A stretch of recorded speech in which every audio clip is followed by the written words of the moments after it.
across the plains of Texas.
Hello, Mississippi. Hello. Beautiful.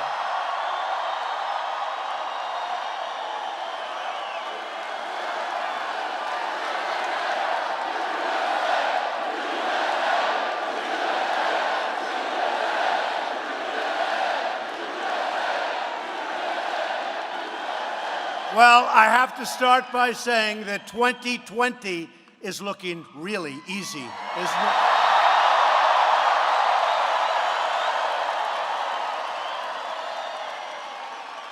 I think the fake news media back there is starting to get it, folks. I think they're starting to understand what's going on, and I'm thrilled to be back in this great state with thousands of proud, loyal, hardworking American patriots. Thank you.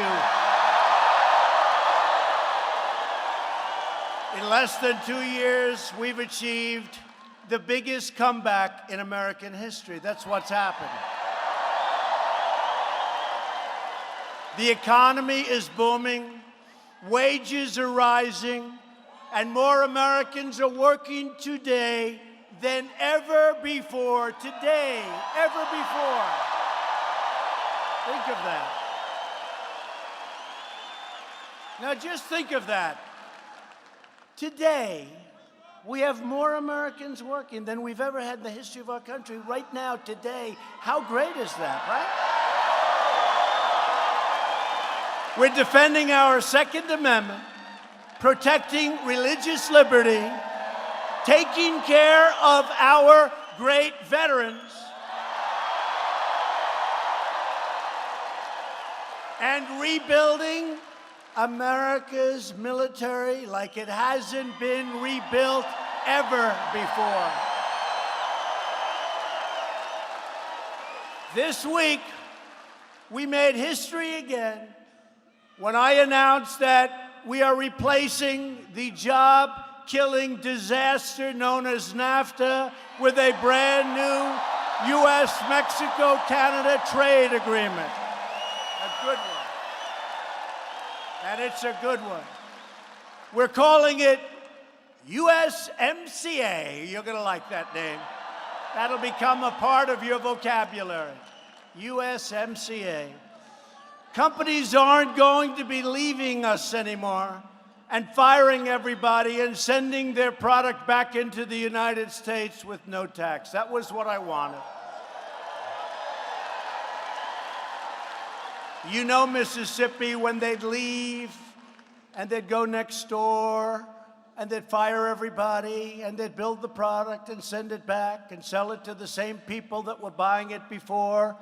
No, we don't want to do that anymore. So we don't want to do that anymore. That's not a good That's not a good thing to do, although there is a group called globalists. They think it's just fine, not fine. The globalists. We don't like the thinking of the globalists. The USMCA is an incredible victory for our farmers, our ranchers, our factory workers, and our entire nation. America is winning again, and America is being respected again, maybe respected like never before, because we are finally putting America first. But exactly 5 weeks from today, all of this extraordinary progress is at stake. It is at stake. I'm not on the ballot, but in a certain way, I'm on the ballot, so please go out and vote. Go out and vote. On November 6th, you will head to the polls, hopefully, in one of the most important congressional elections of our lifetime. The only reason to vote Democrat is if you are tired of winning. A Democrat takeover of Congress will plunge our country into gridlock and chaos like you haven't seen before. It'll come to a halt, and I have to tell you, all of those people with your savings accounts and your money piled up in your bank, a lot of it's going to disappear, and it'll disappear really fast. Your 401ks. I stand up all the time with great Americans. Sir, I'd like to thank you. My wife thinks I'm one of the greatest investors in the world. And 2 years ago, she thought I was a total loser, sir. Now she loves me so much. Because my 401k has gone up 55%, sir, since you got elected. 55%.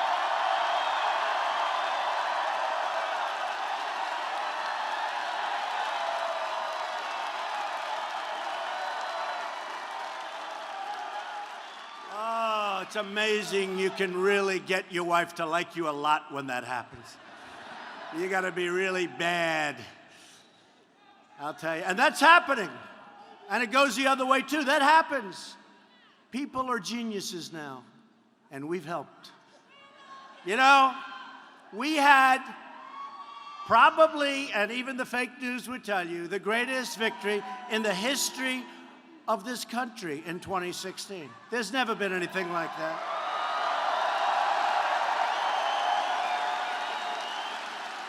The people came from the hills and the valleys. They came from all over. And they voted, and they loved Trump, and they loved us, because it wasn't me, it was all of us. It was all of us, and that's what's happening. That's what's happening. But it's all fragile. The Democrats will open our borders to deadly drugs and ruthless gangs.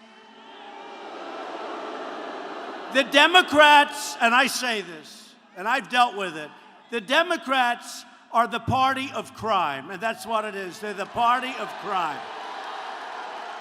Radical Democrats want to tear down our laws, tear down our institutions in pursuit of power, demolish our prosperity in the name of socialism, and probably worse,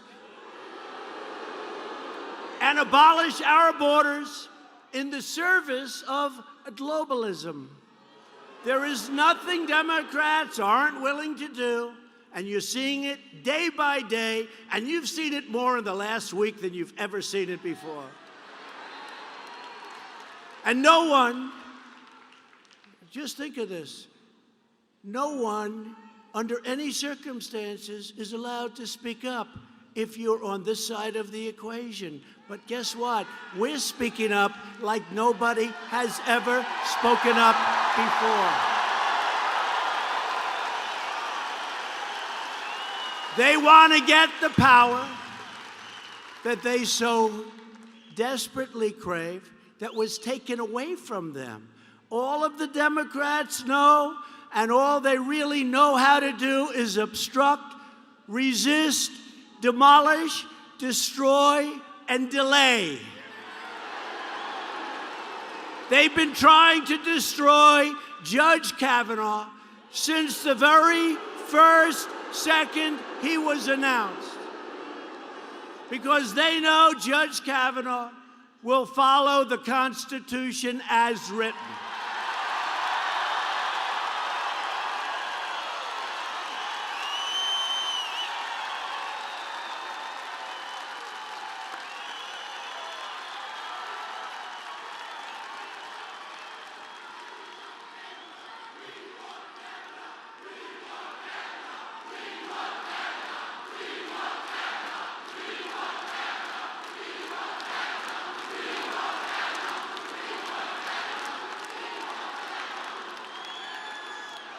You know, for 10 years, I don't know him, I never met him, but I've been hearing there's this guy named Brett Kavanaugh who is like a perfect person, who's destined for the Supreme Court. I've heard that for a long time. And a lot of smart people. And first in his class at Yale, top in his class at Yale Law School. He's led like a life that's unbelievable. He's had no problems. They've never taken him out of restaurants. They've never done. This is like a person that everybody thought at the highest level on both sides. They said someday he will be a Supreme Court judge, right? He will be a justice of the Supreme Court. And all my life, I've heard that the most important thing that a president has to do as president is the appointment of a Supreme Court justice. And I disagree. I think war, I think our military, I think peace, I think those things are, those things are pretty important, right? It's pretty important. They don't say that, but I say those things are pretty important. But I have to tell you, the appointment of a Supreme Court justice, and I looked at him, and I looked at the man that we appointed just before him, Justice Neil Gorsuch.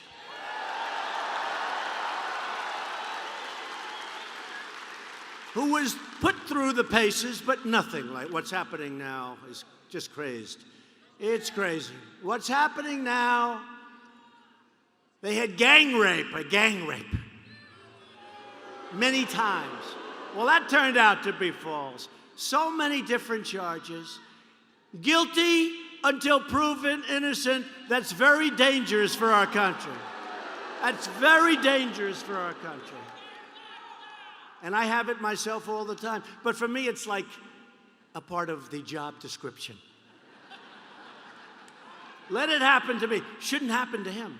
Shouldn't happen to him. What he's going through, 36 years ago, this happened. I had one beer, right? I had one beer. Well, do you think it was? Nope, it was one beer. Oh, good. How did you get home? I don't remember. How'd you get there? I don't remember. Where is the place? I don't remember. How many years ago was it? I don't know. I don't know. What neighborhood was it in? I don't know. Where's the house? I don't know. Upstairs, downstairs, where was it? I don't know. But I had one beer. That's the only thing I remember. And a man's life is in tatters. A man's life is shattered. His wife is shattered. His daughters, who are beautiful, incredible young kids. They destroy people. They want to destroy people. These are really evil people. And then you see the people that are doing it. I know everyone. I could tell you things about every one of them. Da Nang, Richard Blumenthal. This guy lied about his service.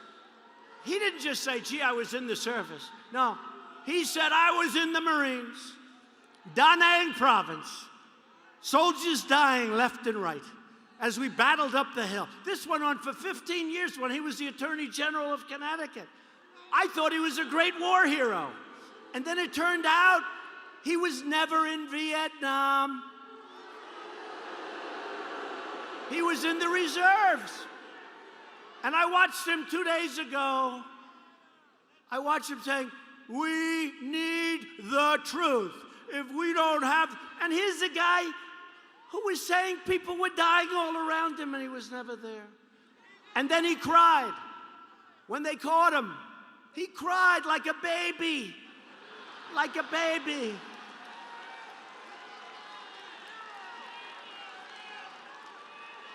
When Jimmy Swaggart cried, it was nothing compared to Da Nang Richard.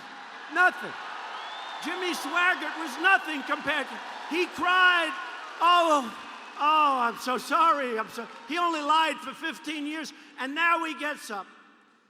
And now he talks about lying. And this man's not lying. So Blumenthal is a fraud. He's a fraud. And the reason he got elected is because in Connecticut, it's impossible for a Republican to get elected. And I did well there, but you can't. He actually gave up the race. He thought he lost. You remember that? He sort of he stopped campaigning. It was over. And then he won by 3 points. And we have him in the Senate. And now he's this great honorable guy. Because you know why? The fake news doesn't ever want to put that stuff on. They don't want to talk about it. They don't ever want to put it on. They're a bunch of fakers. And then you have Cory Booker, right? Cory Booker. Here's a guy who destroyed, practically by himself, the city of Newark, New Jersey. He was such a bad mayor. And see what he wrote himself about women. Check it out, folks. Check it out. Then he talks, how dare you treat a woman like that? Take a look at what this guy wrote. And I know about every one of them. I could go on and on. How about Feinstein? How about her? We need more time for the FBI. The FBI has to do a more thorough search. We had another woman just reported by a sleazebag lawyer named Aviate. Sleazebag. Sleazebag. We have, well, it turned out even NBC, who's as bad as they get, even NBC couldn't shield her with that interview. Did you see that interview? This woman had no clue what was going on. No clue. And yet she made the most horrible charges against a #1 in his class at Yale, perfect human being, great father, great husband. This is a great person. And people are saying, well, maybe it's true. And because of the fact that maybe it's true, he should not become a United States Supreme Court Justice. How horrible is this? How horrible is this?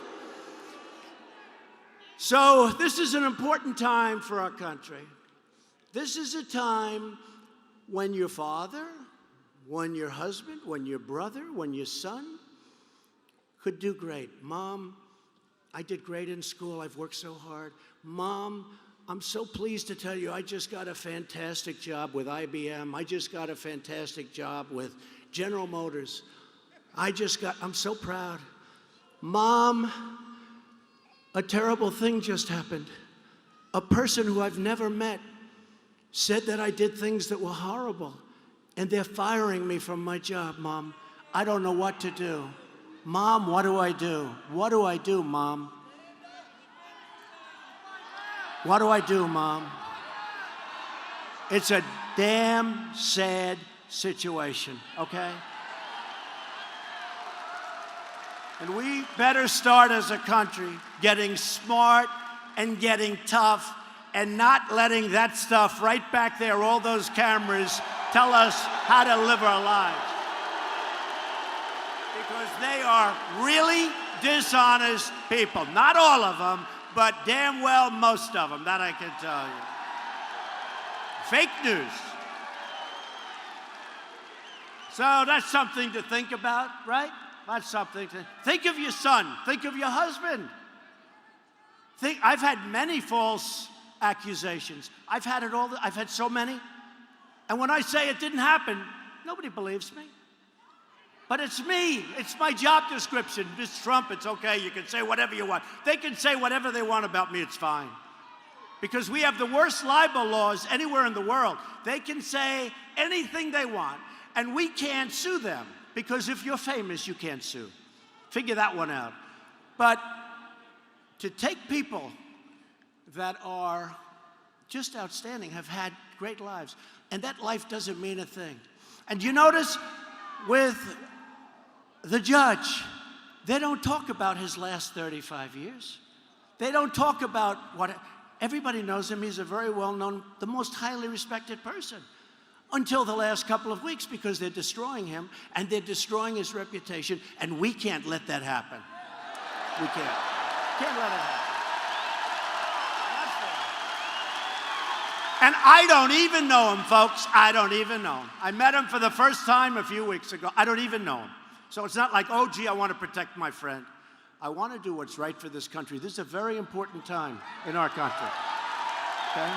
Very important thing. Very important time in our country.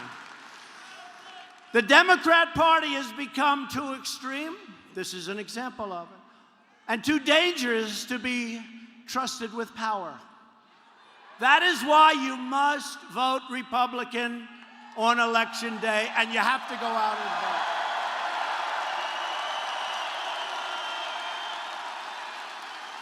You know, I'm listening to commentators, and they say if Trump were running, he's going to beat everybody. They're saying that. You know, it's hard for them to admit that.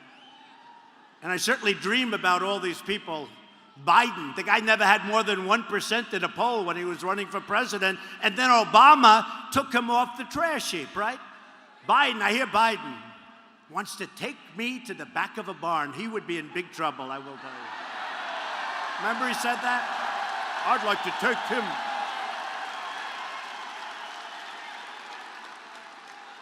You know, with Biden, you go like this, and he goes down. Biden.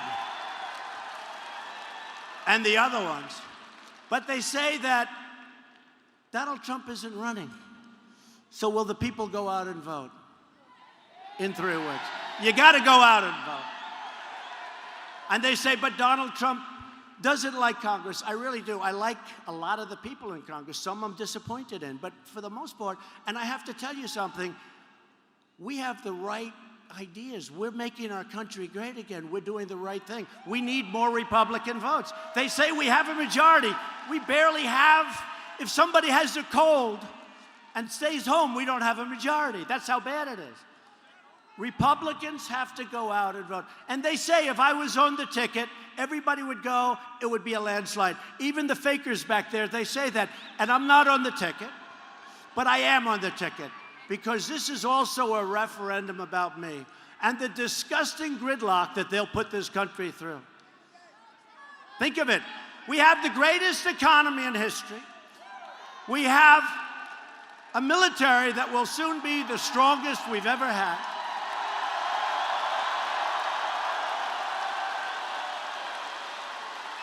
Our country is doing so well, and then we have a Maxine Waters saying we have to get rid of him. We have to get rid of him. Maxine Waters. And Nancy Pelosi, she's another beauty. Get out and vote. I want you to vote. Pretend I'm on the ballot.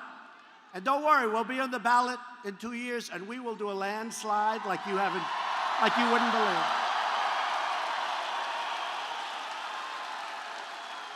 A couple of the reporters I see back there, they said, oh, Trump is running. And I must say, one of them said, right after I announced, June 16th, right after I announced, there was a Sunday morning show, and one of them said, you know he's going to win, don't you? And another one, who's back there now, who's looking very well, said, along with the host, oh, ho, ho, ho, ho, you're only kidding. He's just doing this for fun. You think this is fun? Yeah, actually, it's sort of fun. Yes, it is. For me, it's fun.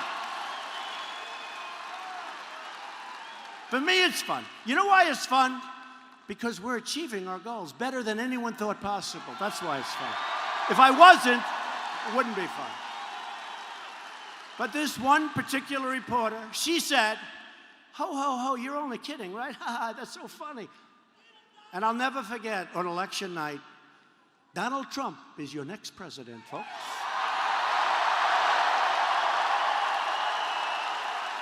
And it's driving them crazy. So we're thrilled to be here tonight, and I am having a lot of fun. But it is true, I'm having fun because nobody ever would have believed in a million years that we would have accomplished what we've accomplished. Nobody has accomplished more in 2 years. You take a look at the first 2 years of any, nobody has even come close to accomplishing what we've accomplished. And I'm doing it for you, and we're doing it together because this is a whole thing that has never happened in our country before. You know, it's interesting. When we first started, there were a lot of people always showing up. And by the way, you think this is a big crowd in here. This place is packed, right? Right to them. And if there was one empty seat, they would say, as the Washington Post did say, the Washington Post came, you saw that, right? Came to an arena someplace 4 hours early, and they hadn't started letting the people in yet. And he put a picture of an empty arena. There were tens of thousands of people outside waiting to come in. The Washington Post put a picture of an empty arena, and they put a caption to the effect, Mr. President, not a very good crowd, is it? And you know what happened? And they had a picture up of an empty arena like I didn't even land for 4.5 hours later. And when I landed, that place was just like this. It was packed with thousands of people outside. Now, did they fire that reporter? No. Did they fire that reporter? No. Right? Isn't it incredible? Isn't it sad? And look what happened to Roseanne. Did they fire Roseanne? Yes. No, but think of it. Puts a picture of an empty, like it had 5%. People were just starting to trickle in. And said, not a very good crowd, Mr. President. There was no games. You know what happened that night? People that were sitting on stairwells, people that couldn't get a seat, people that were here only because the fire marshals were so incredible, that shouldn't have even been allowed to come in, with thousands outside. They said, this is a fraud by the Washington Post. I was there. There were no empty seats. We set a record that evening for crowd attendance because we don't need much of a stage. Basketball, they need a big, you're filled up with people like it is tonight. And we barely got an apology. And he admitted he was wrong. You know where he did it? On his little Twitter account. And that kind of dishonesty happens all the time. Happened at the inauguration. It happened at the inauguration. It happens all the time. These are very, very dishonest people. We are thrilled to be joined tonight by several great Republican leaders. And we're going to start with a friend of mine who's a very special man. Very special. He's a great governor, done a fantastic job. He called me. He built the African American Museum, called me. We went there. It was so beautiful. I was at the opening. We cut the ribbon. Governor Phil Bryant. Governor.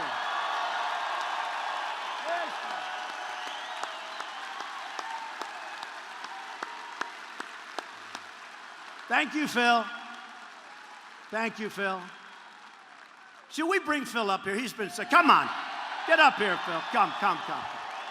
Come on, Phil. Get up here. What a great governor he's been.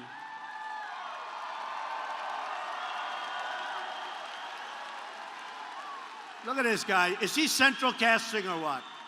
Is he? Look at this. He's central casting, but you know where he's really good? His heart and his brain. Great brain and great heart. Say a few words. Thank you. Are we proud to have Donald J. Trump here in Mississippi? Whoa!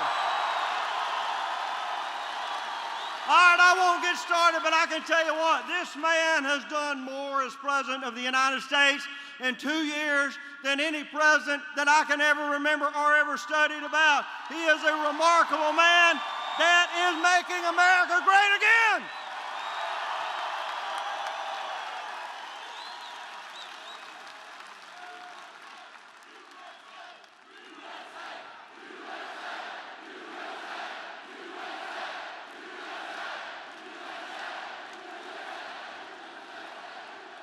Thank you very much, Phil. Lieutenant Governor Tate Reeves. Tate, where's Tate? Thanks, Tate. Doing a good job. And Mississippi Secretary of State Delbert Hosemann. Delbert, thank you. Thank you. And I want to thank your members of Congress that are here, because they've been warriors, they've been friends. They helped me with the biggest tax cuts in the history of our country, the biggest tax reform, the great regulation cuts, which could be even more important, frankly, than the tax cuts, if you want to know the truth, because it means jobs. But you have some great congressmen. Trent Kelly. Trent, thank you. Greg Harper. Thank you very much. And David Kustoff. Thank you, David.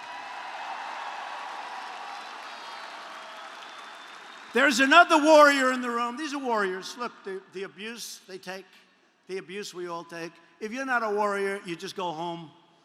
Go to the corner, put your thumb in your mouth, and say, "Mommy, take me home." You got to be a warrior. And a guy who is a wonderful friend of mine and has always been there for me, Senator Roger Wicker. Roger.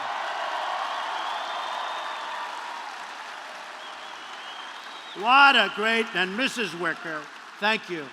What a great guy. And he's doing great. Get out and vote for him anyway. He's winning by a lot, but get out there and vote. We love Roger. Finally, I want to introduce the person we are all here tonight to support, a true Mississippi patriot, Senator Cindy Hyde-Smith. Come on up. Cindy, come up.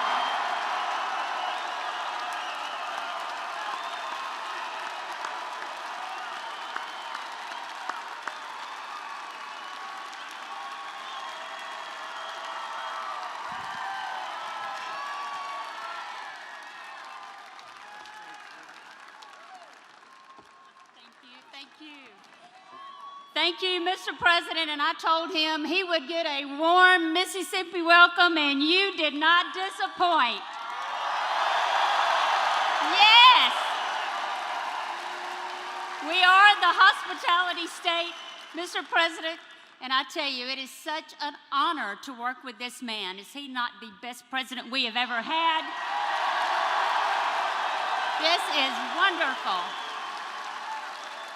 You know, early on, I was a supporter of then candidate Donald J. Trump, and I was on his Ag Advisory Committee, and now every time I walk onto the Senate floor, I want to help President Donald J. Trump.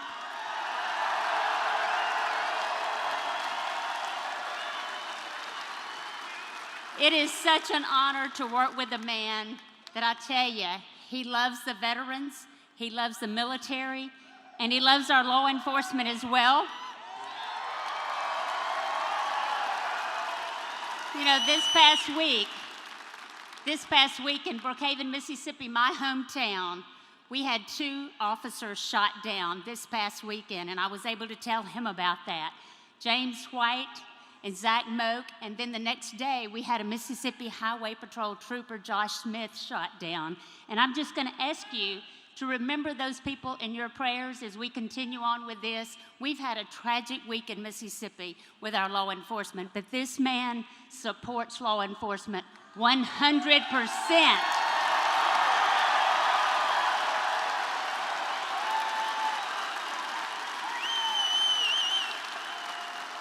I just want to thank our great Governor Phil Bryant for making me your U.S. Senator to appoint me to that, an opportunity of 3 lifetimes. Other than being the mother of Anna Michael Smith and the husband of Mike Smith, it is the greatest honor of my life. And what a treat to serve with Senator Roger Wicker. When I tell you he's been a friend, he has been a friend to me on the Senate floor, no doubt. I tell you, when I was sworn in as your U.S. Senator, Vice President Mike Pence, he put this pen right here on me and he said, Cindy, this pen will get you in any door in Washington, D.C., but I want you to know this isn't my pen, this is your pen. This is Mississippi's pen.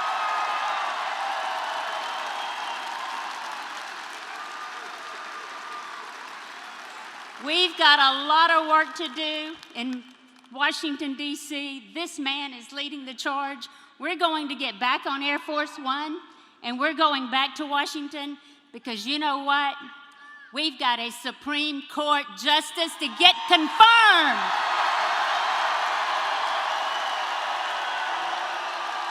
We've got him. So I'm going to ask for your prayers also for the Kavanaugh family. And I'll tell you tonight, my true prayer is God will continue to bless these great state of the United States.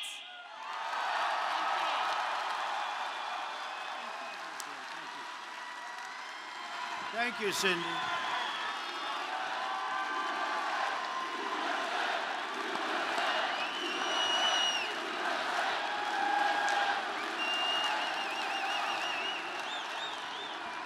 Thank you, Cindy. Great. You know, we had a great friend who was Senator and did a fantastic job. And it was just his time. He called me. It was his time. And you know who I'm talking about. Wonderful man. And he said, you're going to have to appoint somebody. And I went to Phil. I said, Phil, who's the best? And Phil had no doubt in his mind. That's who he recommended. And since then, Cindy has voted with me 100% of the time. She's always had my back. She's always had your back.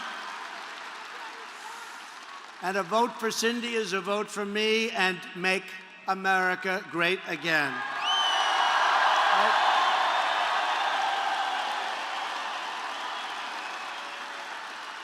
And a vote for Cindy's opponent, Mike Espy, is a vote for Chuck Schumer, Nancy Pelosi, and the legendary low IQ person, Maxine Waters. That's why Schumer's PAC is funding Mike Espy with a lot of money. A vote for Espy is a vote for the Democrat agenda to open borders and for radical socialism. When Espy was in Congress, he even sponsored legislation alongside Nancy Pelosi to provide taxpayer-funded health care to illegal aliens. Oh, that's great. That's just what Mississippi wants. I don't think that works in Mississippi. Does that work? I don't think so. I don't think so. Your vote in this election will decide which party controls the United States Senate. It's very important. Very important. And that's a great woman. That's a great woman. Gotten to know her very well over the last number of months. If Democrats get control, they will raise your taxes, flood your streets with criminal aliens, weaken our military, outlaw private health insurance, and replace freedom with socialism. In a short period of time, of course, I'll be doing lots of vetoes, just so don't worry too much. They will turn America into Venezuela. How's that working out? And our country will never be Venezuela. We won't let that happen. If Democrats get 51 seats, the key Senate committees will be run by the far left, Bernie Sanders, crazy Bernie. It's amazing that he wasn't more angry that the election got stolen from him, right? I don't get it. You know, he's always like complaining, he's jumping around, the hair's going crazy. The hair's going crazy, he's jumping and like a lunatic. But he never complained about the fact that crooked Hillary cheated him out of the election. It's amazing. It's amazing.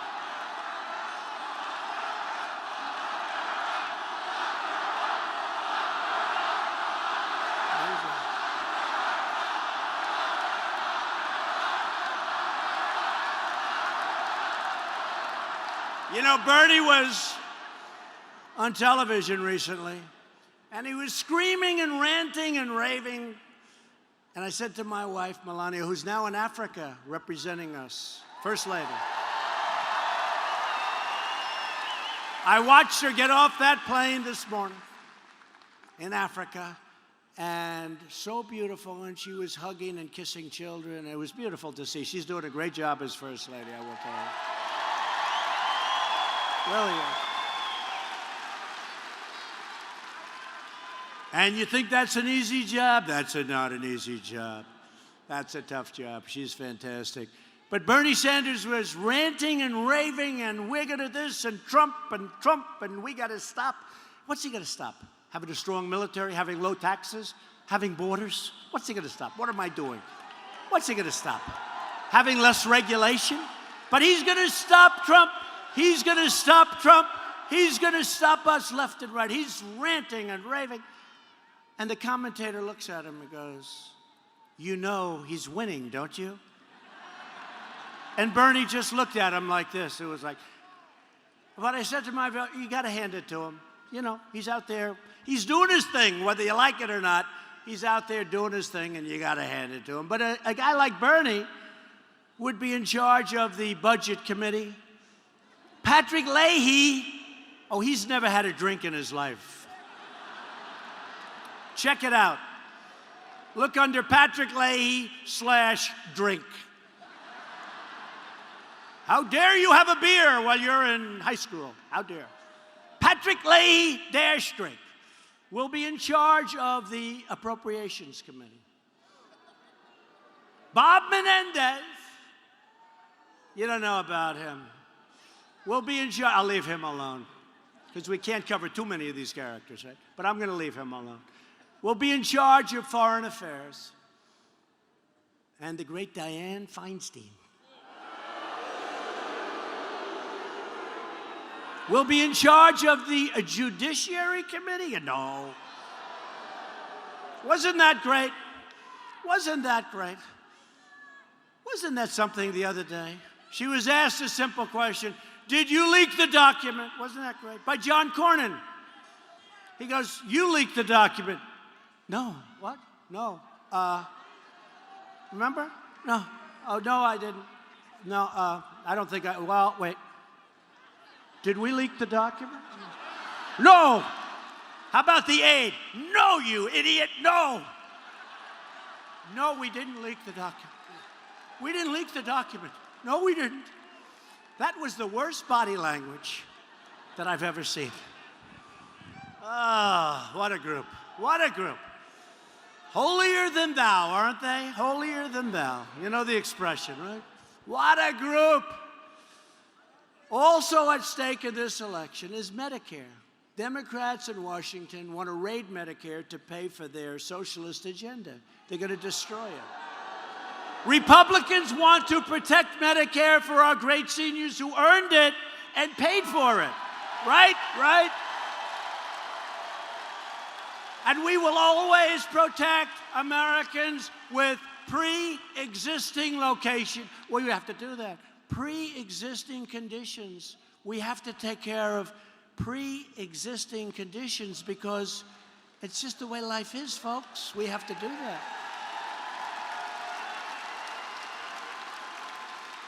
And the Democrats are talking about it, and they can't do it because they have no plan. So just put it down. And some Republicans say, is that a Republican thing? Whether it is or not, and to me it is, and it always will be. Pre-existing conditions will always be taken care of by us. Have to do it. We have to do it. We have to do it. And we want to do it. I want to do it. We're all going to do it. We're doing well. We'll take it from China. We'll take it from the European Union, who has taken advantage of us for years. We'll take it from Japan. We'll take it from our new, beautiful transaction, which is a fair transaction, and good for them, too. Mexico, Canada. We're going to have plenty of money coming in, folks, when we fix up these horrible trade deals. So we're going to take care of pre-existing conditions. People that have a problem are going to be helped by the Republican Party from the time I got elected, really. You look at what we've done with Obamacare. It's a disaster. We had it beaten, but I'll say it a different way than I have been saying it. We didn't get one Democrat vote. We had it repealed and replaced. A little shocker took place early in the morning. But the fact is, we didn't get one Democrat vote. We would have saved $1 trillion. Think of it. Our country would have saved $1 trillion had we gotten that extra vote. We didn't get one vote from one Democrat, but we've pretty much dismantled it. And here's the nice story. We've managed it well. And your premiums have gone up very little by comparison. Remember, they're going up 156, 201, 187, 116%. Now we have it down, but we're getting rid of it entirely. We're going to have great health care. The new platform of the Democrat Party is to abolish ICE, the brave, brave people of ICE. In other words, they want to abolish immigration enforcement entirely. That's what they want to do. Democrats also support strongly sanctuary cities of death. Sanctuary cities. Every day, sanctuary cities are unleashing vicious predators and bloodthirsty killers like MS-13 into our communities. They go out and they hide out in sanctuary cities. Then they come into our cities and our towns. And then we send ICE in, and ICE has no problem. You know why? Because ICE is much tougher and much smarter than them. And ICE has done an incredible job. And they grab them by the neck and they throw them the hell out of our country, or they throw them into jail.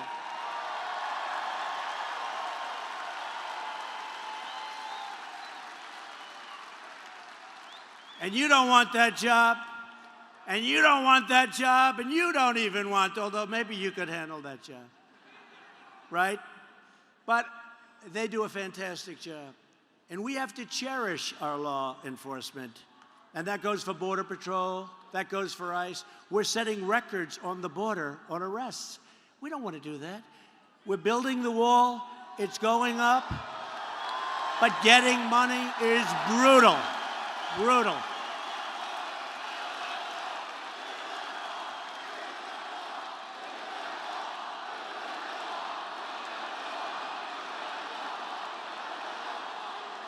So we've started the wall, and we've done a lot in California and elsewhere, San Diego. We're moving eastward, and we're covering a lot of territory. They gave us $1.6 billion, $1.6 billion, and another $1.6 billion. I want the whole thing because we can do the whole damn wall, and we can do a great one in 1 year. But getting money from the Democrats is tough, because they know that's a big issue for us. And they know we need it. Most of them voted for it in 2006. I don't know if you know that. Most of them voted. Of course you have to have a wall. You have people pouring across. They're tackling people. Then, of course, they have catch and release. You catch somebody. Who is this person? It's a criminal. Oh, that's okay. Catch, take his name, and release the person. And the person they think will come back to court. We have the dumbest immigration laws in the whole world. Watch what happens over the next couple of weeks, folks. Watch. Watch. And it's all because of the Democrats. Every Republican wants some change, but they stop you. The only thing they're good at, they're lousy politicians. They're horrible in policy. They don't know what the hell they're doing. They're only good at one thing, resisting. They're good at sticking together. You rarely see them break up. They stick. Like glue, they stick. That's the only thing they're good at. Delay and resist. Republicans believe America should be a sanctuary for law-abiding Americans, not for criminal aliens. If you want security, if you want a strong border, if you want to have a country that is a great, great, safe country, then you need to go out and you need to vote Republican. You have to do it. And everybody.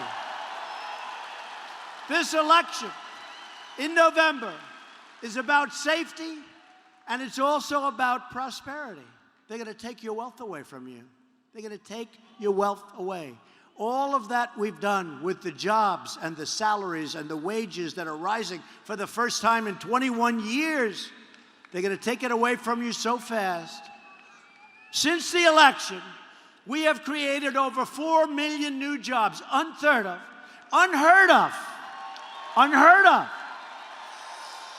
and lifted almost 4 million Americans off of food stamps. That's a big thing.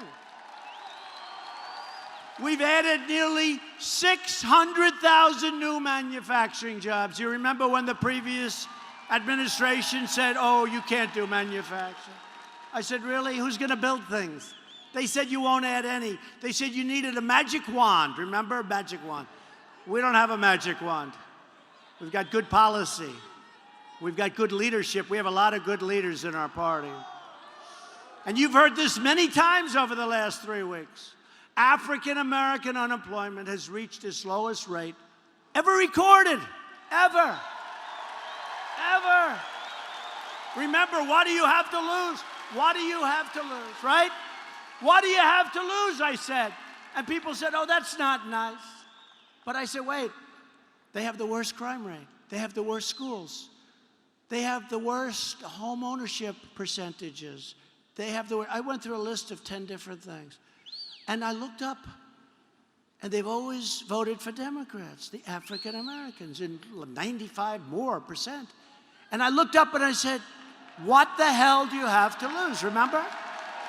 And now, not only do they have the lowest unemployment rate in history, but African American poverty has reached its lowest rate also ever recorded. It's a great thing, right? So, and we've just started. We've just started. Remember, same true for Hispanic Americans. The lowest unemployment rate ever recorded. Same for Asian Americans. Lowest unemployment rate ever recorded. Women, lowest unemployment rate in 65 years.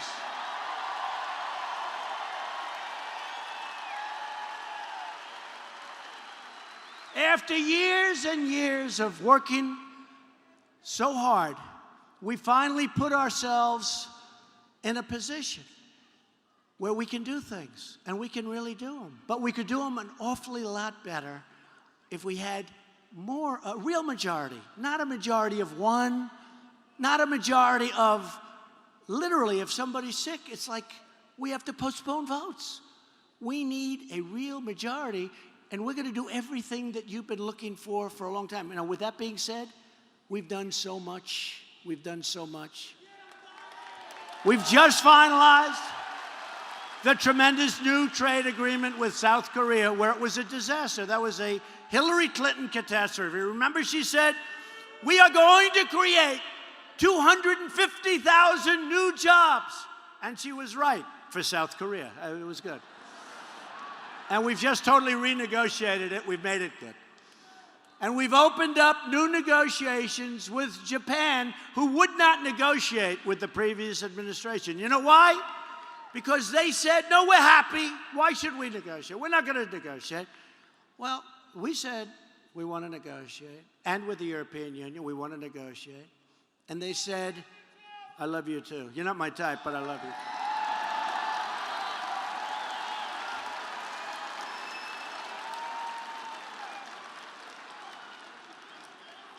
That was a strong guy, by the way, in case. Because if that was a woman, I'm in big trouble. And you know what? I go, I hope you're a guy. So the European Union and Japan, I said, listen, we lost 151 billion with a B, with you. We lost 151 billion. Jean-Claude, he's the head of the European Union. I said, Jean-Claude, he's tough and smart, really tough. I don't think he likes our country too much, but I've told him that many times. Well, they were formed, right? They were formed in order to take advantage of us. So Jean-Claude, for years the Obama administration wanted to negotiate, and you said, no, we're not going to negotiate. I'm telling you, I want to negotiate. We lost $151 billion with the European Union. Many of us come from the European Union. I do. Many of the people in the room sound so nice, European Union. And they're just killing us. So I said, we have to negotiate. Oh, yes. 2 weeks go by, we don't get a call. I call him up again and say, Jean-Claude, we got to negotiate. Oh, yes. Oh, yes. Beautiful accent. I wish I had his accent. I would have been president 15 years ago if I had his accent. And I said, Jean-Claude, please, we got to negotiate. I can't take this 151 billion we lose. You have barriers against our farmers. We can't sell farm products. You have barriers against our cars. And yet you give us millions of Mercedes and BMW and all these cars they pour into our country. You have barriers, and you charge us big tariffs for products. And you make it impossible for us to give you, but you sell us so much. Jean-Claude, we have to negotiate. And he said, oh, yes. 2 weeks go by. No negotiation. I say, Jean-Claude, you don't have to negotiate anymore, Jean-Claude. I am going to put a 25% tariff on Mercedes-Benz, BMW, and every car you send in to the United States. We're putting a 25% tariff or tax on every car, millions and millions of cars, that you send into the United States. He said, no, don't, please, I will be there tomorrow morning. This was an evening. I get to my office, he's there. I said, where did you come from, New York? No. I came from Europe. I said, let me know the name of that plane. That is the fastest plane. And now they're dying to make a deal. You saw what's been going on with these deals. China. They're draining us. They're taking our money. They're rebuilding themselves. They're building a jet a day. They're building many, many bridges the size and bigger than like the George Washington Bridge. What are we doing? We're helping them. We've rebuilt China. They've taken so much money. I like President Xi, the head of China. But I said, we can't do this anymore. So now we put $50 billion of tariffs on. And they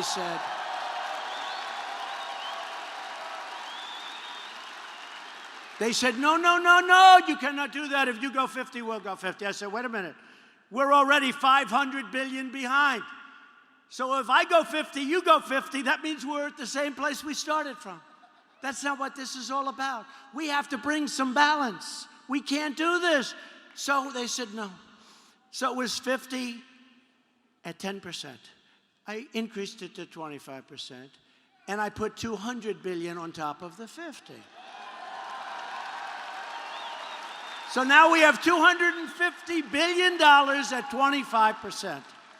By the way, billions and billions of dollars, the fake news people back there, all those people with all those red lights, they don't want to talk about it. But all of that money, billions of dollars, will be flowing into our treasury. Many of the products that we're buying over there will be made in the United States because they don't want to pay the tax, and there's no tax. And I said, if you attack our farmers, who I love, they're special. See, he's got the green hat on. Make our farmers great again. Right? Make our farmers great again. But they said, you know what? The farmers love Trump. We'll attack the farmers by not buying. Well, guess what? They're starting to buy again, aren't they? But I said, if you do that, we're going to put an additional $267 billion on to your numbers. So we're going to have 500, and probably it'll end up $562 billion when you add it all up, including the little stars all over the place. And you know what? They want to talk. They want to make a deal. And China's been hurt very badly over the last number of months. Their markets are down 30%, and our markets are up 55% since I became president.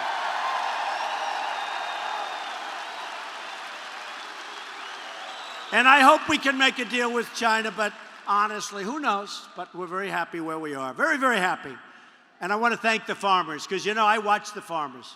And they say, and don't forget, the farmers have been going down like this for 20 years, long before I got here. We're going to bring those green caps. You're going to be so proud of me, okay?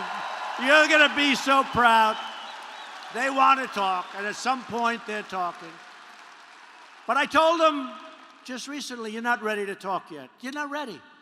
In all fairness, they've been making so much money, it's hard for them to say they're making $500 billion a year because we had, let's be nice, we had presidents that it wasn't their thing.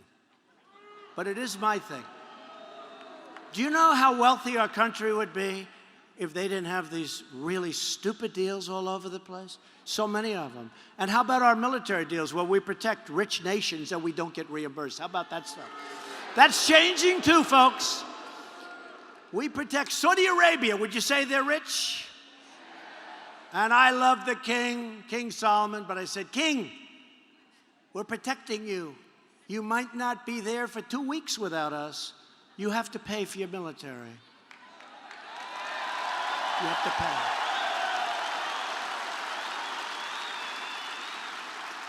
And Japan is going to also contribute. You know, Japan, we protect Japan. They pay us a small percentage. We protect South Korea.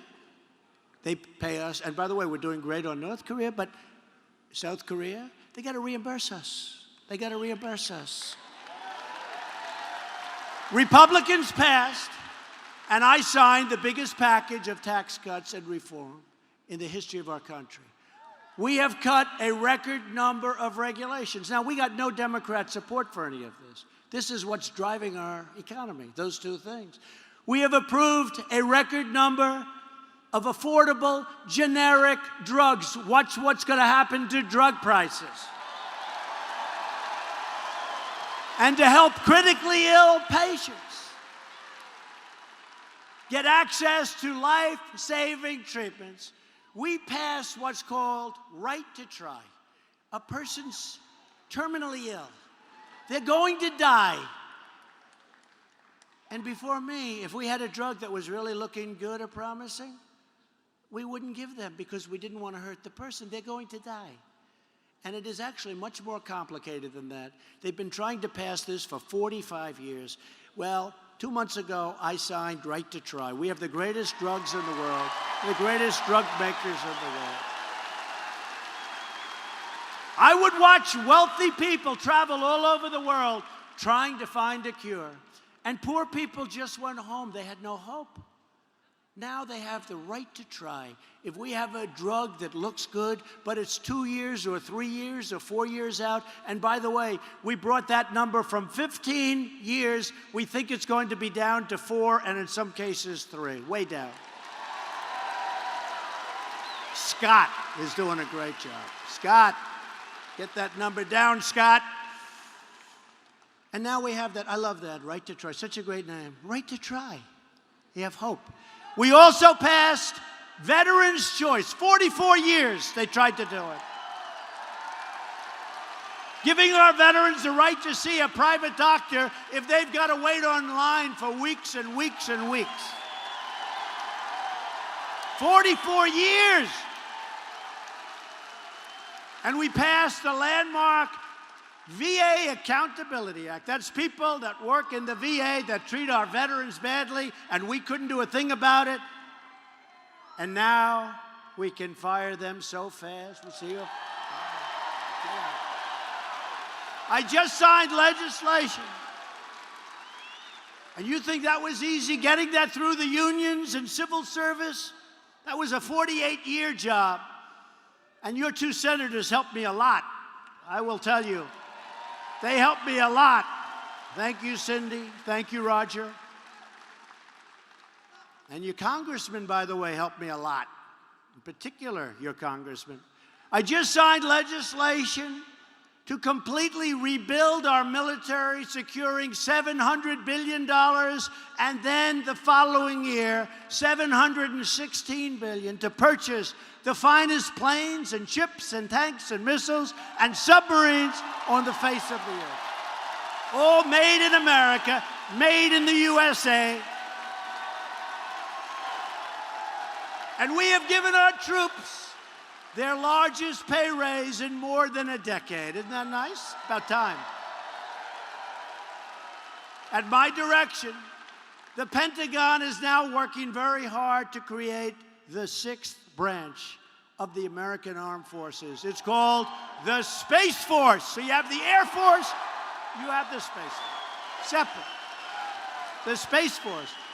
And that's what it's all about, folks. You look at what's happening. I'm not just talking rockets to the moon and to Mars. I'm talking about defense. I'm talking about, that's where it is. It's in space. Army, Navy, Air Force, Marines, Coast Guard, right? Space Force. I withdrew the United States from the horrible, one-sided Iran nuclear deal. And Iran is a much different country. They're trying to put out all the riots they have all over that country. You know, when I became president, I looked there, before I became, I said, how are you stopping Iran? Nobody was able to tell me. And I did this, and they have shattered, man. They have shattered. I got rid of that deal. How about we gave them $150 billion for nothing? We gave them $1.8 billion in cash for nothing. And we've recognized the capital of Israel and opened the American embassy in Jerusalem.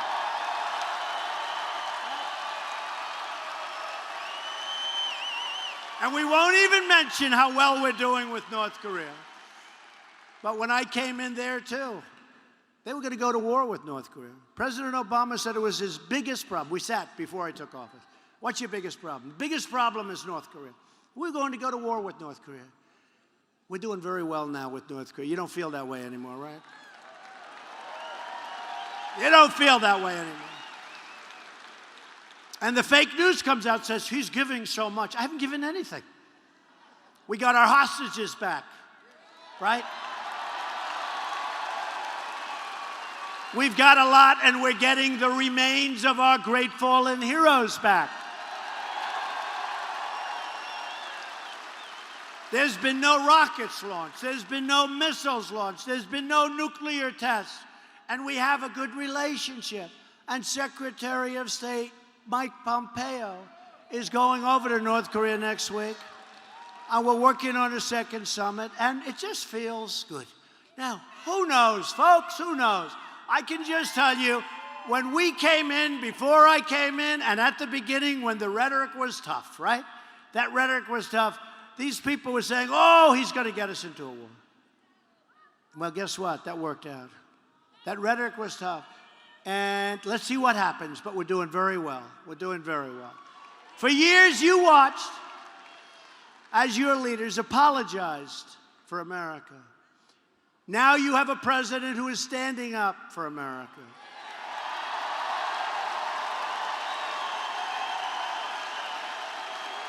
We are standing up for your values. We are standing up for Mississippi. We are standing proudly. We are standing up for your national anthem. Right?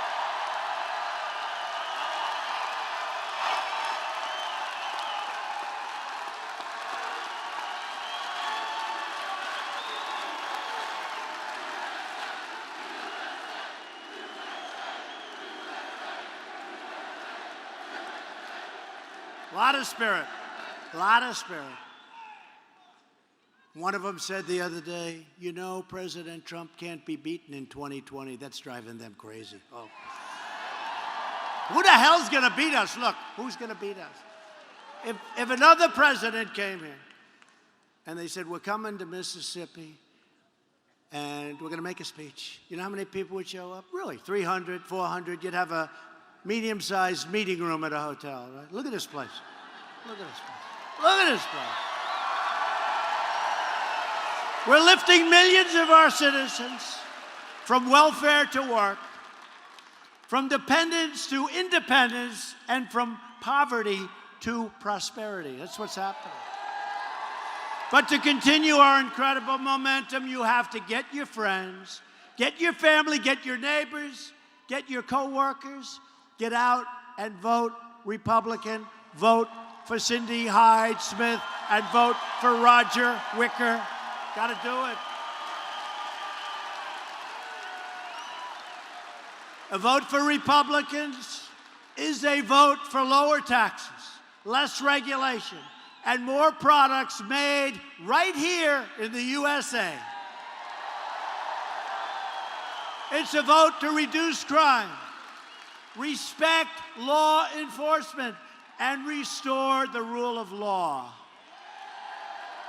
It's a vote for strong borders, safe communities, and thriving families, which you are. And a vote for Republicans is a vote to reject the Democrat politics of anger, destruction, chaos, and to come together as neighbors, as citizens, and as Americans. To everyone in this room tonight, to every citizen watching all across our land, this is your time to choose. Very important time when you look at what's happening to Judge Kavanaugh. This is a very important time. It's time to choose whether we turn backward to the failure and frustrations of the past, or whether we continue forward into the unlimited promise of our future. It's not up to the media or the pundits to decide your fate. It's up to you. The future is in your hands, as it was in 2016. That was a beautiful time. There has never been an election like this in our country's history. You have the power, just as you did in 2016. With your vote to save America from socialism and to save America from decay. It's up to you on November 6th to choose a future of patriotism, prosperity, and pride. Loyal citizens like you help build this country, and together we are taking back our country, returning power to everyday Americans. We stand on the shoulder of the giants of American history, the greatest, the toughest, the most courageous men and women ever to walk the face of the earth. Our ancestors crossed the oceans, settled a continent, won a revolution, and fought to victory in 2 world wars. Think of it. Think of it. Right? Think of it. American patriots defeated fascism, triumphed over communism, and delivered millions and millions and millions of people into freedom. These courageous patriots did not shed their blood, sweat, and tears so that we could sit at home while others tried to tear down their legacy and destroy our proud American heritage, right? Just like the pioneers and patriots who came before us, we are going to work, we are going to fight, and we are going to win, win, win. We will not bend, we will not break, we will never give in, we will never give up, we will never back down, we will never surrender, and we will always fight on to victory.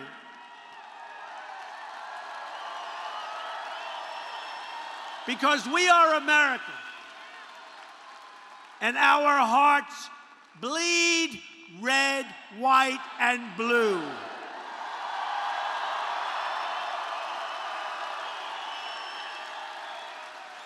We are one people, one family, and one glorious nation under God.